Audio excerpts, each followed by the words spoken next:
8 années de crise continue, le marché du bâtiment retrouve enfin des couleurs. Il enregistre une hausse sensible de ses activités, et notamment sur le marché du neuf et sur le marché de la rénovation énergétique. Pendant ces dernières années de fortes turbulences, les entreprises ont réduit leurs effectifs, ont réduit leurs charges fonctionnelles et en même temps ont réduit leurs marges afin de faire fonctionner et de faire tourner les entreprises. Avec cette reprise économique, des opportunités vont s'ouvrir et s'offrir aux professionnels du bâtiment. Néanmoins, ils devront faire preuve de prudence et de pertinence, le contexte de marché restant effectivement fragile. Ils devront trouver et agir afin de mettre en place une nouvelle stratégie dans l'entreprise.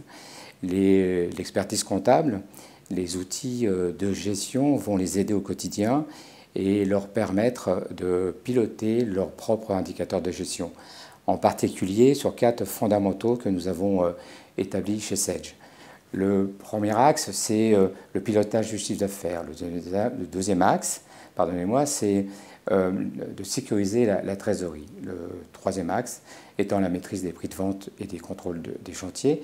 Et le dernier étant effectivement pour nous, et un point important, la gestion de la ressource humaine et la gestion des effectifs. Alors, pour reprendre le premier, la gestion du chiffre d'affaires, c'est avant tout de comprendre la partie commerciale de l'entreprise dans sa globalité afin de mesurer les activités en baisse ou en hausse. En même temps, les outils doivent pouvoir calculer les heures signées et permettre à l'entreprise de voir le poids financier d'une affaire et de ses marges. Et en même temps, eh bien, les outils doivent permettre un équilibre entre les devis signés et la production de l'entreprise qui va permettre aux chefs d'entreprise d'aller sur les marchés à forte valeur ajoutée et de soigner et de favoriser la relation avec ses clients et de privilégier les clients fidèles. Voilà pour la partie pilotage du chiffre d'affaires. Sur la partie sécuriser la trésorerie, bien évidemment, les outils de gestion permettent de suivre les comptes bancaires en temps réel, permettent aussi de diminuer les délais de paiement et permettent de faire rentrer plus rapidement les liquidités. Enfin, sur la trésorerie, il ne faut pas oublier les engagements que peuvent avoir les chefs d'entreprise auprès de leurs fournisseurs, engagement et respect des paiements. Et en même temps, ça va consolider la relation client-fournisseur avec une plus forte, ou en tout cas retrouver une plus forte relation client-fournisseur. Le troisième point, c'est la maîtrise des coûts. Les logiciels doivent permettre de calculer ce qu'on appelle les déboursés dans le bâtiment, c'est les prix de revient et les prix de vente. Et d'ailleurs, notamment dans tous les logiciels de métier bâtiment, on retrouve une bibliothèque de prix qui permet effectivement de paramétrer et d'automatiser ces calculs.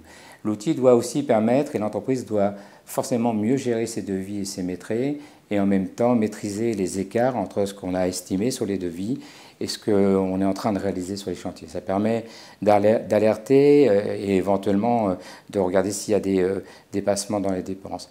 Enfin, dans une période où l'économie va mieux, eh bien, il y a des investissements qui se font dans les entreprises et l'outil doit permettre de suivre et de mesurer l'évolution des frais généraux de l'entreprise. Le dernier axe, c'est l'optimisation des effectifs et l'optimisation des ressources humaines. Optimiser la gestion des ressources humaines, c'est mesurer le poids de la masse salariale, c'est mesurer les impacts des heures supplémentaires et des absences. Améliorer la ressource humaine dans le domaine des congés payés, dans le domaine des RTT, et en même temps de retrouver les embauches, sans oublier bien évidemment la formation des collaborateurs, donc suivre la carrière des collaborateurs. Tout ça, les outils de gestion permettent en temps réel d'avoir ces données pour les responsables des ressources humaines. Le pilotage des activités en temps réel permet de comprendre le fonctionnement de l'entreprise, permet d'informer, permet d'analyser les données, permet d'agir et d'alerter le chef d'entreprise afin qu'il puisse prendre les bonnes décisions dans les domaines des achats, dans les domaines des ressources qu'on va intégrer sur les chantiers et dans les domaines des délais de paiement. Enfin, les carnets de commandes vont pouvoir être un outil extraordinaire pour aller sur les bons marchés et prendre les meilleures affaires.